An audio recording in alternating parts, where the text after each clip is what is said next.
Reaction है ये? अब ये उसका रिएक्शन है नहीं है, पर जिस तरीके से ये हमला हुआ है ये चिंता की बात ज़रूर है। केंद्र सरकार की भी नज़र इसके ऊपर है, पर जिस तरीके से नई सरकार के गठन के तुरंत बाद इस तरीके की घटनाएं वापस से शुरू हुई हैं, ये कहीं ना कहीं सवाल खड़े करती है। मुझे लगता है राज्य सरकार की भी ये जिम्मेदारी है कि इन बातों को गंभीरता से लेते हुए इस बात को सुनिश्चित करे। एक लंबे समय तक जब केंद्र के शासन में वहाँ पर कार्य को देखा जा रहा था, इस तरीके की घटनाओं में पूरी तरीके से रोक लग गई थी। और पुनः अगर ऐसे हमले हो रहे हैं, ऐसी घटनाएं घट रही हैं, तो ये चिंता की बात है और राज्य सरकार को भी गंभीरता से इसको देखने की जरूरत है। में सर आप रिजर्वेशन को अलाउ कर दिया गया है हरियाणा सरकार के जरिए से।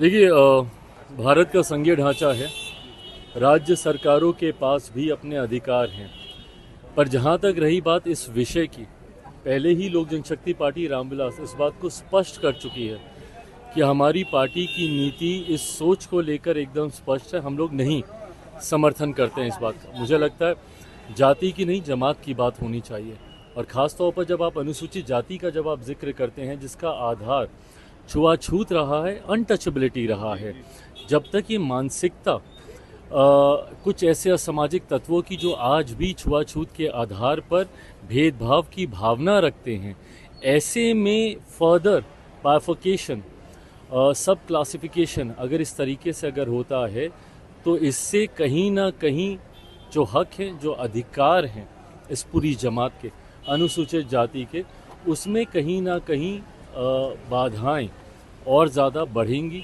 परेशानियां और ज़्यादा बढ़ेंगी। तो इस वर्गीकरण की का समर्थन लोक जनशक्ति पार्टी रामविलास नहीं करती। गिरिराज सिंह यात्रा पर निकले हुए हैं और उनकी यात्रा के बाद सर जो मूर्ति तोड़ने का मामला देखने को मिला है भागलपुर में, गया है वहाँ पे तनाव व्याप्त है। क्या लगता है कि ऐसी यात्राओं से बचना चाहिए? जांच का विषय है इस यात्रा के कारण हुआ है या किस कारण हुआ है, बट जो भी ऐसे असामाजिक तत्व हैं कार्रवाई